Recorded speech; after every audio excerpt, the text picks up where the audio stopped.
I don't want you to tell me what you think. I want you to run through a brick wall. And so I would run through people. You learn quickly, you make a lot of mistakes, but you just can't make the same mistake over and over. There has to be an element of care when you're coaching, but also if you were the mentor as well, or had the opportunity to mentor someone, what an opportunity, what an honour. My ego didn't allow me to learn because I didn't consider the solution or an answer. I wanted to continue doing what I was doing. Environments is really the culture that you create, and it's the environment that you grow. And there's probably only two environments. There's a good environment and there's a bad environment. And I've been in a lot of bad environments. Welcome to Coaching Culture, the podcast about cultivating culture and leadership. I'm Ben Herring and I've been loving this side of the game for bloody ages.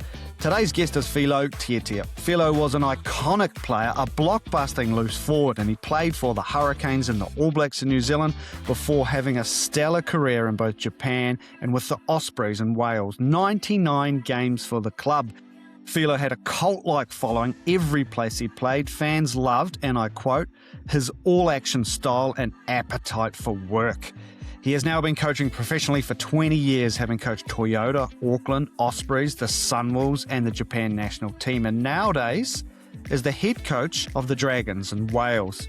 Filo has 5 children and his family have travelled extensively between Wales, Japan, and New Zealand throughout his playing and coaching career. Filo, what a pleasure to have you on the Coaching Culture podcast today. Well, Jeremy, that's a great introduction, mate, and very humbling to hear some of that stuff, bud. It's great to be here, mate.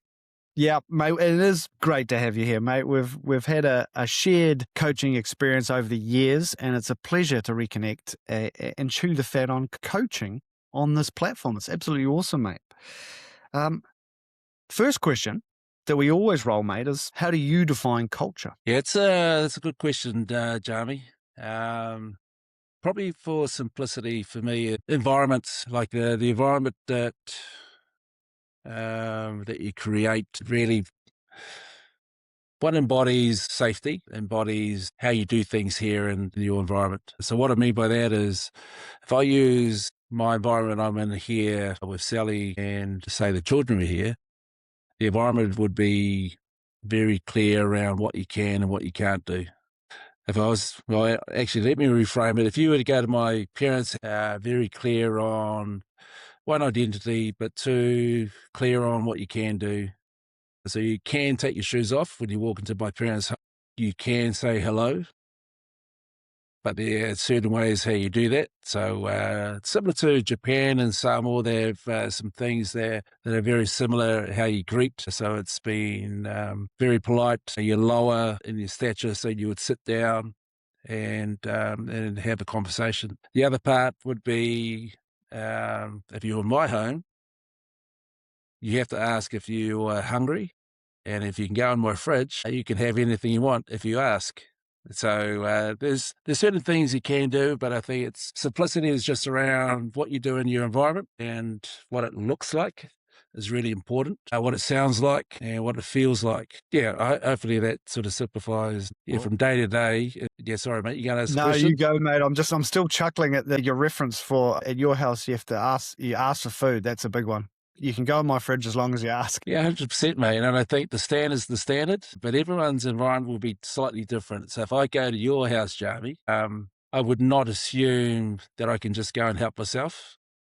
So I think the upbringing as well really molds you to who you are. And I guess that's really important. That the makeup of one person is different to the next. Mate, your upbringing molds you to who you are. I think that's a really it's a really big piece, mate. Like, and when you understand that as a coach, right? Like it affects the way you coach things, right? Yeah, I think so, and I think it really just like I'm totally different to the way I coach to you, Jamie, and how you, but really similar in a way where care comes from. There has to be an element of care when you're coaching, and then, but also. If you were the mentor as well, or had the opportunity to mentor someone, what an opportunity, what an honour for someone to ask you to help mold them. And I reckon that's really special. I never thought of that when I was a young person. But when people ask, oh, sorry, coach, can we take this to a different level of learning and that type of thing? And I think, when you talk about influencing or helping someone shape their lives, I think it's the gift of being able to connect with people. And everyone's different, as I said right from the start. Everyone's unique. And then how you build relationships and build trust so that the bond becomes stronger. And then you can form one alliance. There's always going to be alliance when you actually like someone and you want the best for them, and vice versa. When you get the enjoyment of company, then that becomes infectious each time, and hopefully each time you see one another. It's similar to when I see you, mate. It's an infectious conversation. It's not just around footy.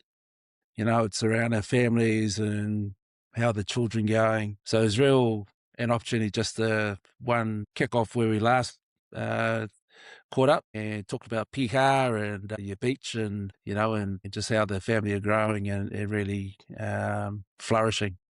Help people shape their lives, mate. That's exactly right. Now, I love the way we've started this conversation, Filo, and that we've already gone down this route. That's much more than a game here, right? We're not talking X's and O's of a sport here. We're talking about phrases like your upbringing molds you to who you are. We're helping people shape their lives. That we're honoured when people ask us to mentor them because they enjoy the thought of us having influence on their lives. Now, how's your upbringing molded who you are, and how's that evolved over time? Yeah, it's another good question, mate. All these questions are going to be right up there. I think the biggest thing is we talk about vision and purpose. And I think what's molded me as a young person, being a New Zealand-born Samoan man, who I am now, had a lot to do with my upbringing. My parents, both my mum and my dad, they both immigrated from Samoa to New Zealand when they were both 19. And it's quite young. But also my grandparents, well, my grandfather said to my mum, and then my grandmother, my dad's mother, just saying to her, you need to, go to New Zealand, an opportunity to find work. And the real purpose for them coming to New Zealand is they're definitely out of their comfort zone, but also to pretty much what we do as coaches to serve their family. And by them coming to New Zealand was to send money home back to the islands and support our family and to keep growing. But that still continues today. So really, even though I was born in New Zealand, I was brought up as a young Samoan child. Environments, my home was very Samoan, and how we did things was very indigenous in comparison to being Western world of upbringing. So there's a lot of parallels where you learn quickly, you make a lot of mistakes, but you just can't make the same mistake over and over. I learned that pretty quickly. My parents only knew what they knew, and how they disciplined was the way they disciplined. And I guess that's tolerance of learning, but also there was a side of me where my ego didn't allow me to learn because I didn't consider the solution or an answer. I wanted to continue doing what I was doing. But that probably slowed a couple of things in terms of my learning. But also when I look in reflection, it's probably the best thing that's shaped me to who I am today. And when I coach, there's a lot of, I love coaching, and I love particularly young people, making sure that they don't make the same mistakes, how we can get them more inquisitive around how they own their role, be the best versions that they can be, what support, how can we get people to enable you to go another level, what else do we need, but also some of the things that fear will stop them not trying, or lack of communication or connection. So all of that, my upbringing was really important it's really important in my life. Like, identity is really important. I'm truly clear on who I am. First and foremost, I'm Samoan, I was born in New Zealand, so I'm a proud New Zealander. My mother's two brothers all played for Manu Samoa. So the lineage of pathway was always an opportunity for me to play alongside on the shoulders of greatness with a lot of uncles. And but also my mum, she's a very talented sportswoman in her own right, as my father. And the Simanu bloodline is my mum's bloodline. The few All Blacks, they have that line, and then but also played for Samoa, and which is great. So yeah, I always say to my dad that I get my talent from mum's side, and he quickly says, "No, son, you get it from the Tiatia side." But also talks about the biblical terms of where the Bible was translated from English to Samoan. So that's where Avao is a very famous village that translated the Bible, which is really important in terms of knowledge and sharing with our children, my children. Then information doesn't get lost. So that's really important around the way I'm molded. I'm named after my mum's father, so it's a really important name that people get it right. When I was young, I didn't realize the importance of that until my teachers were saying my name wrong. So the vowels are obviously different, and they called me Filo. But the importance of my father when he taught me what the name meant, Filo Tiatia is my grandfather's name, and it's mixing amongst chiefs. So it's really, names are important, particularly for Indigenous people. We have a lot of filos running around. So if we're at a family reunion or it's really important that we understand the importance of where we come from, and that's sort of important to me. I think that's a good one for coaches in general too, right? Like, particularly for Indigenous peoples, is to just get the name right. Like, take that time, right, is a learning piece for coaches. And I guess we could say the same for our experience in Japan, right? Like, just the importance of pronunciating names is, making that effort to do it with the right sound if you can. Well, endeavour to do, right? Yeah, I think so, mate. And I think I didn't really understand it until my parents heard the name being said incorrectly. And then the teacher got a schooling in how to pronounce it properly. And but I think that's also a gift, but also an opportunity for people to learn. In fairness, the teacher was really good, but then there's a lot of teachers that just snobbed it off and they said, "Well, no, I'm going to call you this." But that's okay. It's just the world we live in, and we've just got to be agile, able to adapt, and then able to have a thick skin and just let it roll sometimes. But if you're like my dad or my father, he didn't let many things slide. Yeah. Well, I love it, Yeah. mate. I love your journey too, because the other thing about your upbringing is you always had a hard edge as a player, but also as a young man too, right? Like, very physical, that sort of stuff. And as I would assume, like from your upbringing, how have you molded that to then a coaching model? When we talked off air about empathy, and it's something that you said you've learned along the way, something which didn't come inherently through your upbringing, but you said empathy is a learned skill, and you've learned a bit from your daughters. And how have you molded that through your coaching and your parenting? And what did you do, and why have you done it, and why is it important? Yeah, these good questions are going to just keep coming, aren't they, Jamie? Mate, this is what we're all about here, Bulls. This is where That's great, mate. Keep subscribing, and Jamie will keep coming at these questions. I think I reckon it's a really good place to start, just around the hut. Yeah, I think I had a rough edge when I played in the style, and I think the way a coach is, and there's a really good learning from Bill Freeman. And Bill Freeman he was my dad's rugby mentor, Coach Wellington back in the 70s, 80s. And he helped my dad formalise the Wellington Samoans Rugby Union. So really got it up running, the governors, what they needed. So really the really important part with Bill Freeman, when I got the opportunity to start coaching, he pretty much said to me, Philo, when you start coaching, I want you to learn this. And I really want you to have a think of what I'm about to tell you. And I said, okay. So we sat down and we were talking. It says, do you not coach the way you've been coached? And I didn't really understand it when he said that. And then I asked him, I said, well, what do you mean? And they said, well, in real simplicity, he just said, well, the people that you will start to coach will be different to the way you've been brought up. And I still didn't understand it. And but I certainly understand it now that the wheel of learning always goes around in circles. And the biggest gift he gave me was to be inquisitive around how I wanted to coach, and not just but Bill planted that seed.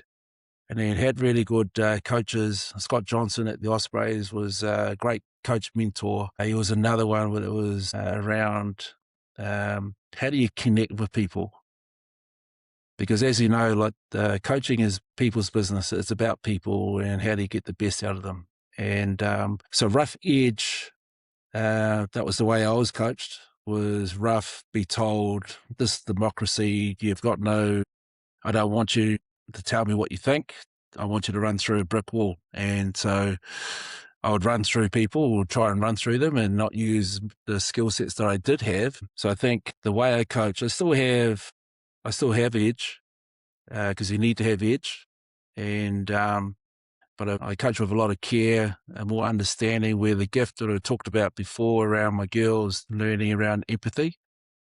I didn't have a bone in empathy. So that was taught. And it's a real gift that my 4 daughters have given me. My son, he possesses it naturally because he's just been around the girls. And also my wife, she's helped me grow in that space as well. So I'm dominated by women in my house. And if you add my mum, then yeah, she doesn't have much empathy, but she's got the hard spoon and everything else. I say that respectfully. And women are really important in my life. And there's so much learning just around just being with my best friend, but also my daughters. A lot of learning there just around the rough edge that you say. And I think, I was just thinking around, can you coach rough edge? I think you can. I think, but everybody's different, how they receive, what does it look like? And I truly believe that mentality, when you're coaching mentality, what is it? What do you need? The intrinsic motivation to dig into a deeper, darker space. And I think you can, but it's actually each individual is different to find that that roughness, the tough edge that they probably haven't really dug into. So I certainly know that you can. Probably the roughness of the edge. Yeah, everyone's different, and but I certainly think you can.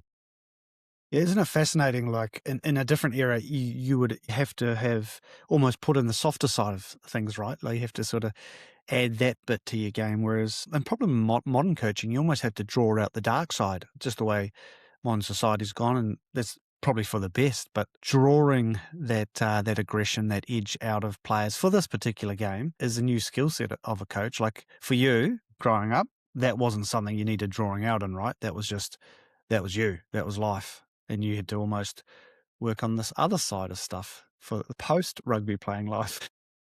Yeah, no, I think it's really well put together. And I think the environment that you're in, wrong or rightly, environments is really the culture that you create, and it's the environment that you grow. And that there's probably only 2 environments. There's a good environment and there's a bad environment. And I've been in a lot of bad environments, but also been in a lot of good environments where there's a lot of learning, and a lot of learning just around the things that I want to get better at. But I also have like-minded people that strive to do the same. Challenge is really important, so that's where edge is important to have, where everybody's competitive, they're competing, it creates competition, it creates numbers that you're after in training, but also in the gym, it's measurable. And then the other part for measurable is that you get players seeking more deeper understanding, so that you're seeing more of the players ask for feedback. So it's really the environment that you're trying to create is building consistency in what you're doing from day to day, and how you train consistently to push to get the best out of individuals within your group. And then the tip of the spear is the tip of the spear. So if you're leading, say, in Jamie in your D program, then you're leading the program with really high intent and being the educator for your group, and then showing what it looks like. Maybe not physically anymore, but you're looking in great nick, and I'm pretty sure you can, but also having the skill sets as well. I've seen a couple of your podcasts, and still learning, using Chrono's, mantra is learning is my motivation, and I still use that to date. Oh, he's the master, Chrono. But also the ability to be the educated. I think I was listening to your podcast just around how he's so inquisitive around technology. Do a line-out lift or a scrum profile, film it, have delays, go and have a look at it, boys. Or you got to do this, have a play. Just the language of it's just, I just want you to express yourself, and then what does it feel? Where the tension moments here, and what did we learn? Throw it in the pot. That's what I love about Chrono. Just throw it in the pot of learning. So I just think it's how we get better just in an environment. It's how you create it. And it's a life, it's an ongoing 24/7 beast, environments and cultures. It's always evolving. And even when it becomes really good, and saying, and I learned from Mark Hammett, was just, rituals are really important, but they can become quickly, I'm trying not to use profanity here. So You can just do it, mate. going, so you got the rituals, and you got your S ones, and then you got your B ones. So work with me, Jamie, you can say the words, mate. Shit ones. Is that what the S stands for? Yeah, so you got that one right, mate. That's a 10 out of 10 right away. So it's really, you got all the rituals, and they become quickly not good ones. So then how do you jump on it and stay alive and alert around them? Because otherwise you become comfortable and you take your finger off the pulse, and all of a sudden it becomes something that was really awesome, becomes something that just drops off the cliff, and then becomes a very bad behavior that we're looking within the group. So then how do you stay alive around things that are going really well, but you just got to make sure that you always got an eye on the pulse, and then you always got a finger on it. As you can quickly ask in collaboration with your leaders, how does that go? And he says, "Hey, coach, I think it's got to its best. I think we need to make a change or adjustment, so that you're always staying agile around what you need within the group, because it's really the group that you're trying to grow." I actually loved how you mentioned that 24/7. It's a 24/7 beast, you said. And I think, and how do we keep learning in life as much as the game? And it is, as a coach, like, it's all the same sort of stuff, isn't it? Everything's transferable from the elements you're doing inside this game to stuff which is happening off the field and in personal lives, right? Like, we're trying to help educate and keep learning for a group of rugby players, but all the stuff we're learning is the people side, which is skills you learn outside the game just as much. How you interact with the person at the supermarket checkout or the coffee shop. Those interactions and those skill sets and that ability to connect with people there is the same skills that you do it for as a coach for your rugby teams. And everywhere's a learning playground, right? Yeah, 100%. And I think there's an opportunity. There's always an opportunity, and this is a gift from Aaron Major, and I love Azza, and really caring coach, but there's an opportunity to learn from anyone. So many lessons, even now, that I'm coaching, I'm doing a session with the under 14s, or I'm going to a club and helping a group out, but actually just learning from, just from anyone, and the fathers that are there that are coaching, and but also there's just an opportunity. I learn so much from the players, and because they're the intelligence, I guess we're the knowledge at the table, and this is another Aaron Major one, and really just around the knowledge pool is, trying to be respectful here, is the head of departments, the coaches, but the players are our intelligence. They get to feel it. This doesn't quite work. We're a little bit too narrow. You're departing too early. So they're the intelligence of just the concepts or the ideas that coaches have. They bring it to life. Mm. But also not being afraid to not know. And that was the gift from, sort of feel like I'm name dropping here, but these are things that I've learnt over my time in coaching. And a lot of the ideas and concepts are all stolen from just good men, a good woman, not all coaches. They're just people that I've connected with and then still stay in contact with for learning, counsel. And I think that's the biggest thing, just around one, sharing. I've got a good mate of mine who's here coaching with me, Dale McLeod. He's my defence coach here at the Dragons, but I'm so grateful that he's brought Kelly over here to take on this challenge. But what he brings for me is challenge. A more senior person in my life from a coaching perspective. I want him to challenge me. I want him to poke me. Have you considered this as an idea? I love him. He's a good mate of mine, and I think it's just really around our relationship when we were at the Sunwolves working together. Same bond. I just need someone to challenge different skill sets that will complement mine. So it's really important around connection, cohesion, building cohesion, and then ultimately building a chemistry that's strong. We know each other's blind spots, how we can help each other get out of that, get back to the state of focus, and then just really stay on task, but also the ability to have fun as well, which is really important, and enjoy each other's company, and so we get the best out of each other. Well, I think that's right, mate. Well, it is right, mate. And one of the things you just mentioned there about the different personality types, and if we go back to that, our experience together as in the Sunwolves, we had a very diverse coaching crew, but we all connected together, and we're all appreciative of each other's skill sets and differences. And I think that is the gold piece of a coaching group, is that you don't want everyone to be the same, because then you miss the blind spots, because we had such a diverse group, everyone's seeing different things. But the joy that we had, and you led this really well, is that connecting regardless and enjoying each other's company and appreciating the different skill sets in a coaching group. And that magnified, if you can all work together with all these different inputs and it comes together in a tight, united way, it's going to magnify the group, which it did, rather than the opposite of just trying to have everyone the same. Because then with everyone being the same in a coaching group, you're only going to hit a very small part of the playing group. Where you've got diverse inputs, you're going to someone in that group is going to hit everybody in the team, all the players. And I think that's pretty cool. I've got a question for you though, mate. Like you talk there about the learning things and how important it is as you as a coach, but have you had any specific examples where you've made mistakes, where you've grown a lot from and said, I'm either going to keep doing that or I'm not going to do that again? Any of those sort of examples you'd care to share? Yeah, there's lots, mate. There's lots of failings, just around lots of things, just around planning, assuming that people know, but also just probably the lack of communication.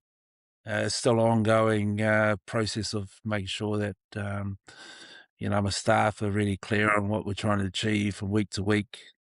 Yeah, so there's a lot of lessons just around how I keep improving. I do an exercise now and then just around when I look at myself, and it's value based. And so if I use integrity as a value, the integrity for me is when I say I'm going to do something, I'm going to try and live up to what I'm saying. And but also there'll be time frame to try and make sure that there's a measurable for me to get that done. Sometimes when I become too busy, things won't get done, as an example. And but it's the most important thing that I needed to get done because I said it was important. And if I don't get that done, then what's my word worth? So I'll reflect on it. Really just really just look at myself and how I can be better and how I can bring that to life. If I'm going to say it, I'm going to do it. And then, and there's other things as well, just around just making sure that, I'm a father, and I want to make sure that my young son, who's 15 years old, he knows what that looks like. And so I need to be better around that. And then being a role model for him, and that's why he's here. So I need to be better in that space as well, to be father, be present, be here, and just be available. And then the other part is being a better husband. So that it goes hand in hand, making sure that, that all those little things of being in the coaching world, and Sally understands it as well. She doesn't enjoy me bringing work home. So it's getting that balance right. And then we discuss offline just around de-stressing, and it's a stressful job, and how do I take care of that side of things where, I'm sharing things as well. I go for walks with Sal, and then good conversations with the boss, and just making sure that I've got that, my relationship with her, there's a shared experience that we're doing together as well. Yeah, so all of that. What are the stresses, Philo? Like, what are the stresses of coaching? Because they're real, right? And everyone goes through them. What are the ones that have stressed you out, particularly? Probably when I was younger. The Sunwolves, as an example, a new super team, one of the best competitions in the world. You go to different countries, you go to South Africa, you go to Argentina, Japan now, as part of that, go to New Zealand and Australia. Performances and outcomes. Outcomes are really important, that you're winning, and that's an outcome. And we all love winning, and try not to let the losses take control of my life and the outcomes. So I can't control the outcomes, but I can control the process of we're just improving day by day, and we're moving in the right direction, and the players believe in what we're trying to achieve together. And it's not just the coach's team; it's our team, but also how the players make it their team rather than the coach's team. So there's a couple of ingredients where, well, the best teams are driven by players, not coaches. And they drive the standards, they drive the behavior, they drive the consistency on the field, and they drive the consistency and the behavior off the field that's required to make sure that shortcuts aren't made. We're helping each other. We're making sure that we're looking at the tape, the footage, we're feeding back to each other. So it's not coach driven, it's actually the environment you're in that are driving the habits to form consistency and then hopefully greatness within the group. So then we're chasing saying that people can't see because they can't see it because they're not there day to day, but they see the outcome and then of the performance, and then hopefully our preparations as well as it can be. So then we can control that. So there's a lot of work in terms of the standard, and then that's above the line and really clear. And then these are the things that are clearly below the line. And then we need to make some shifts, and it could be technical or tactical. It could be a physical part that we need to change. So yeah, there's a lot of moving parts of the jigsaw puzzle for this to happen. And then the enablers are, who do you need to ensure that you're going to get there? And then it's collaborative discussion, the plan, and everything's a plan. There's got to be a plan, otherwise nothing grows and then you can't nurture it. I heard a quote the other day about planning. If there's no plan or no strategy, then everything's an opportunity, and you just sort of follow whatever great thing comes your way, which is frustrating for people that are following you, right? Yeah, brother. Hey, well, I love that, mate. I think that's what you just said, is don't let losses take control of my life. And that is so apt for coaches in any level, where you start to go up and down, fluctuate on the result on a weekend or whenever you're playing your games. And you just referenced there that you focus on the learning wins, not the outcome wins. And I think that's a really massive statement in coaching in general, is you got to have your little private things that you're ticking off, which stay the same regardless of a scoreboard result. Because that scoreboard result can be influenced by things well out of your control. Like in rugby, it could be injuries or whatever. But I also loved how you said you've got to stay present. Whatever's happening, stay present. And you mentioned as a father, as a husband, whatever your circumstances is. But I think it's a great way to be thinking about the game, is these stresses will be here. Stay present in your personal life, because that will affect the sporting context too, right?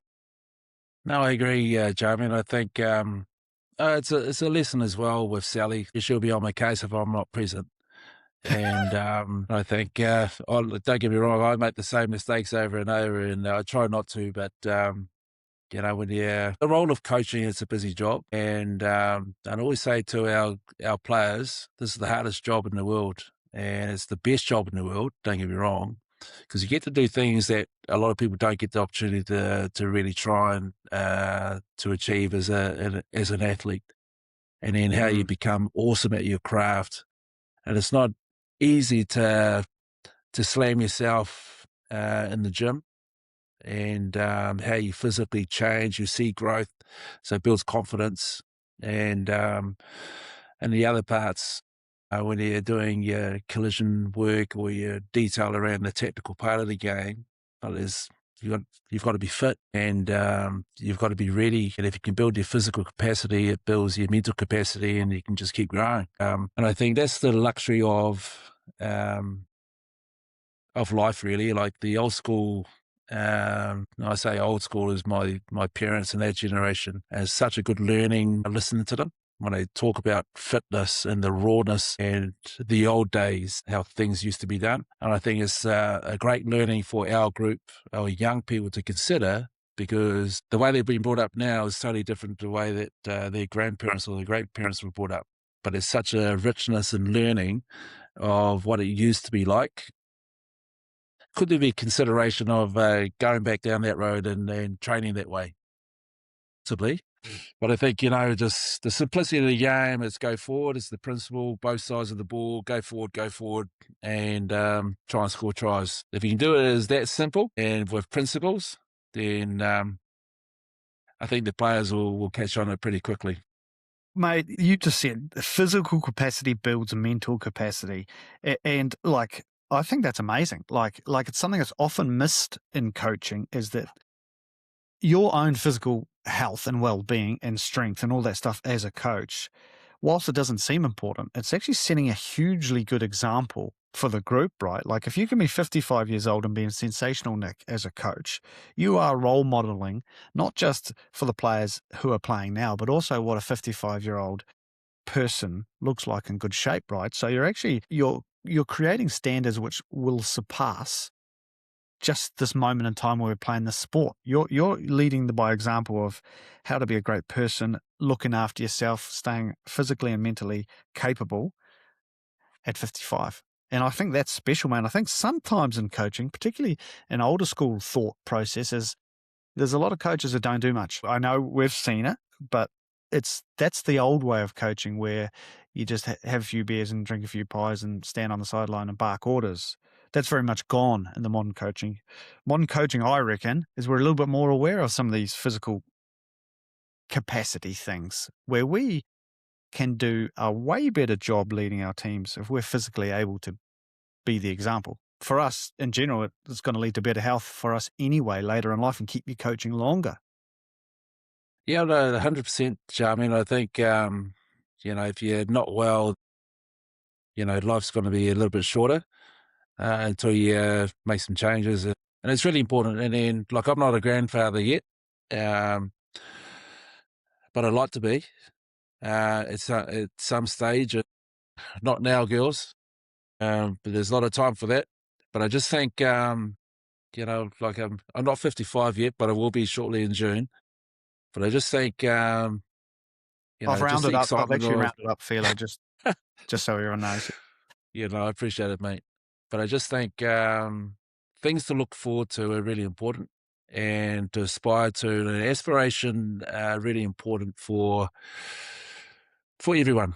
To aspire to be, my golf needs to improve, but to aspire for my golf to improve, I need to go to the driving range where Sally's been on my case. So just go back to, things won't grow if you're not actually working on it. And but I just think aspirations are really important. But then the next part for aspirations is, what are you doing about it to achieve the goal? I think that's really important for me, just as a coach, that like you're saying, if we're fit and able to move, and we're able to actually just show what it looks like.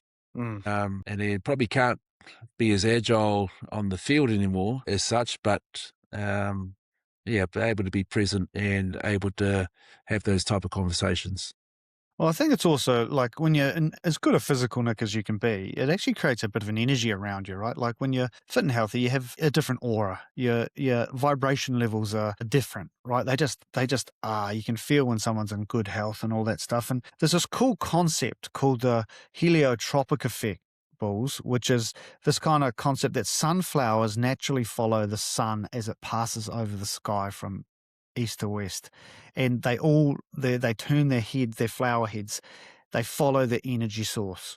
And I really like that analogy, and that's the same as us as coaches. We are the sun, and our teams and our players are naturally following the energy source as it moves. And when you understand that that's like a biological thing which happens, it inherently happens to coaches. The players are all watching you and following your energy. Now, if your energy is such that it's a great thing to follow, you're going to bring people with you on a whole number of areas, as opposed to just being down in the weeds and the roots around the dirt. Sometimes you have to go down to do those things, those little nuts and bolts things, and yell on the sidelines and stuff. But if you're constantly down there, those sunflowers aren't following an energy source. And I think it's important that you want them to, and you want to be a great energy source. How's that, mate? How's that deep analogy for you? Does that tickle your fancy? No, it does, mate. And I think I'm going to throw one back at you, and then it's really just the Samoan proverb, and I think say Lala Mapasua spoke about it. O ale pule o le tautua. And there's a Samoan proverb around the pathway through leadership is through service. Like anything, we talk about leadership models, and but it's really around serving. But it's hard to serve if you talk about if you're not well or you're not fit, then it's hard for you to serve. So then making sure that that you're healthy to actually be part of the process of your purpose, you have to be fit for purpose, so that you can do your job as best you can and you're the best version of you. And I think, and that was a really strong proverb that my father gave me. It's really quite a strong way of being, the way we've been brought up. And it's really around how do you serve. And I still serve my parents, and I still serve people that are older than me, and I serve people that are younger than me. Because there's an opportunity to learn from each other, and ideology and methodology, they go hand in hand. And then I try and make sure that that I'm working on my self-being and my identity, and then try and bring it to life with the way I do things from day to day to build consistency with people. When I was a young coach, I got some feedback around, Bulls a little bit inconsistent, and that was probably when I was blue-head, red-head, and just getting my emotions right. It was a really good lesson from my players, giving me feedback. And then for me to find a solution when I do get frustrated or things weren't going to plan is, how do I find a way for me to stay calm?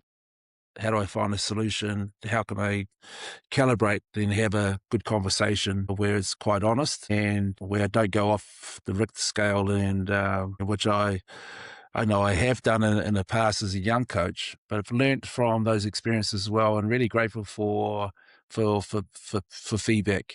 And I think that's part of the growth, is actually just getting feedback, and then that it's an opinion, but the opinions are really important, and it's really important that you consider the opinions. Where when I was a young athlete and got feedback from coaches, I didn't consider it.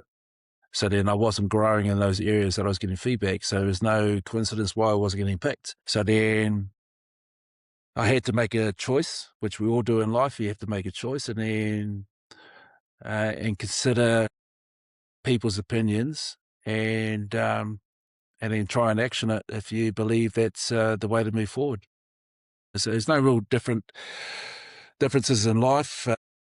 Get feedback and then consider it, and then action it straight away. And what a gift if you action it and then you get improvement. So I'm really open for those conversations, my coaches, and And feedback is a great tool for consideration for growth. Mate, I don't think I've actually heard that sort of phrasing before, Bulls, that feedback is an opinion, yet it's always worth considering that opinion. Because sometimes when you talk about feedback, you kind of think about it as if it's the oracle and that it's concrete. But what you're saying there is feedback for you, either you as a player or you as a coach, is just someone's opinion, which it is. But it's still worth considering the opinions of others. But you have to be almost an independent judge on it. You have to take your own ego and the emotion out of it and go, is there some contextual good stuff in here that I can draw out and take learnings from and be really open about that, right? Yeah. Yeah, that's bang on. It's really, my problem was my ego didn't consider it. And I just thought, I'm working on this now, I've got no problem. But I wasn't listening. That was the problem. And the problem is not listening and considering. So I think that's the real essence of, are you listening? And then if you are listening, what are you hearing? And then if you're hearing it, tell me what it was said to you. And then most of the time when people try and recall, they remember the very last bit that I just said. But they can't remember the middle part or the starting conversation. So I think it's a really good lesson for everyone. If they want to be, consider feedback when hearing it, but then not actually hearing it and coming up with your answer without listening to the whole conversation. That happens a lot. And I see it a lot, and become an expert on you're not listening. And I think it's really just an awareness of people as well. And some of become blind spots because they're not actually listening. They're figuring out an answer to what you're trying to come across with. It's not a bad thing, but it's something I've experienced. But for me as a learner, it's really considering opinions and putting a plan in place to say, yeah, I agree with this, and moving forward. One little thing you've sparked in me, mate, is just around this as feedback as an opinion is I think it's a really good skill set for a coach to have, is to have a sounding board outside of the game, and your spouse is your most easy one, but to chuck any problems their way in terms of, what do you think about this? I do this at home all the time, is this is what I've done, or this is what I'm thinking, or this is what I'm doing on the rugby context. Do you think I've nailed that, or do you think I've overstepped the mark there? And when you have an independent person like your spouse, if you have one, and if you're considering their opinion and you're letting it sink in and going, and I think particularly for men of our era, to have a woman's perspective sometimes is a really good one worth considering. And we talked earlier about that empathy, which I know you'll don't mind me saying this, hasn't always come naturally to you, and you have someone that does have it to then say their opinion through that context and that lens. If you're prepared to listen and then think about what you're hearing, it opens up a whole new realm for you, right? Like, there's so much learning you can do outside of the grass with different people. And I know you've learned a lot from Sal in that regard, haven't you? She's your sounding board and keeps you thermo-regulated in some of the stuff you're doing, right? No, 100%, mate. And I think, like you're saying, a different lens, but also just a different voice for consideration, just how things are going are really important. With a senior coach, or it could be a senior mentor for some counsel, and then just nothing wrong with the boss, with Sal. And she's normally right most of the times. Well, mate, maybe that's because you're always blowing out all the time. Yeah, quite right. Quite right. Hey, mate, Filo, it's got to that time, mate, where these sessions just fly by. And so I get to this sort of point where I like to keep it at a level where coaches can listen to it on their way to work and on commutes and things like that. So I always finish with the same question, because it stirs up a lot, mate. And it's this: what is one belief that you hold about culture that you think your peers would disagree with? Well, rephrase that again. What was it? What's something you believe in about culture, rugby, even life, Philo, that you believe in, that you reckon your contemporaries or your peers wouldn't agree with? Yeah, interesting one. I just talked about listening. And I think the biggest thing when you're making a decision, particularly with head coaches, everyone says that the head coach needs to make all the big calls. I don't believe that's the truth. I think head coaches should make the final call. But for me, when you're making decisions around selections, it's really trying to get the nous of your specialist coaches and getting their opinions around what is the best group for this week. But still in mind is making sure that when selection has been discussed, that there's cohesion. So you got your spine in place, you got the key players that you need, and then obviously there's then you're talking around loading, how many games has he had, and so forth. But I think what I've learned over time, and probably some coaches will disagree, definitely around methodology, and but I'd like to get all my coaches in the room, have a discussion around selection, and then make sure that everyone's opinion's being considered and challenged, because that's the only way that we're going to improve, is that we challenge the way we do things. This is how we do things here as compared to this is what we do at the Crusaders, or that's what they do at the Hurricanes. So it's really, that's probably saying that people may disagree with. It's just how things are done. And I think it's not a bad thing as well. But I think I'm really open to learning how other people do things, because I'll consider it as well. I like that. Certainly like what Jarman does here. Great energy, blue sky thinking, and then pulling things out. Really open to that. I'm a blue sky thinker as well, and but I just think pulling it all together, because everyone in the room has different strengths and superpowers, and it's really considering all of those before we make a final decision. And it's just not, at the end of the day, as a head coach, they will get judged on selection and results. And I have no problem with that. And then I'm happy to die on the sword. And if it's time for me to move on, and that's okay. But as long as the process I have in place and grow belonging and grow togetherness, as much as we can, and it's okay to disagree, but at the same time that they're being heard, and so we can move forward and we can keep growing as a group. And then the players are the fruit that they keep growing, they keep maturing and getting the juice of growth and really flourishing because of the nurture and the care within the team. Now, don't get me wrong, that is just a thinking process of how we come together as one, but it's all moving in the same direction. And it really goes back to your first question, what is culture? And it's really the substance of what you're trying to nourish 24/7 and making sure that you're trying to grow. And it's one of the hardest parts of growing in an environment where it produces the favourable outcomes week to week and day to day. The substance you're trying to nourish 24/7.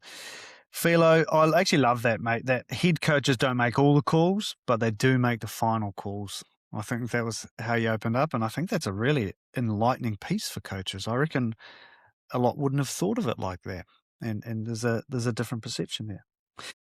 Filo Tiatia, what an absolute privilege to have you on the Coaching Culture podcast today. If I may, I'd like just to wrap up with my 3 takeaways that I got from this awesome chat today. And that is this. Number 1, you said your upbringing molds you into who you are, which I think is a lovely statement. And you made the reference of not to coach the way that you were coached, because the people you will coach will be different from you. So be inquisitive around the way you want to coach and really lean into that fact that everybody's upbringing has shaped them differently. And I think that's a wonderful thing to remember as a coach. Number 2, we chatted about this concept of physical capacity builds mental capacity. And be the example that you want to be for your players. You are the energy source, and players are watching you in everything you do. And so your physical capacity is an important one, not just for the game, but for helping players grow in life as well and be the role model of what they could potentially turn into. It's a lovely big picture, a blue sky thing around what you can be as a coach. And number 3 is this: feedback is an opinion. I love that feedback is an opinion, but it's an opinion worth considering. You've got to put your own stamp on it and put your own context on it, but ask the question, are you actually listening? And what are you hearing? And I think it's important that you can do that with a lot of different people, not just your players and your coaches, but your sounding boards outside the game, because they have an unbiased lens on you and they have a different lens. So listening to opinion and giving it consideration, you don't have to buy into it, but at least giving it the opportunity to be heard is a great coaching practice. Filo Tiatia, what a privilege to have you here, my friend, on the Coaching Culture podcast. Mate, I love it, Jamie. I loved how you facilitated and drew all that out. That was amazing.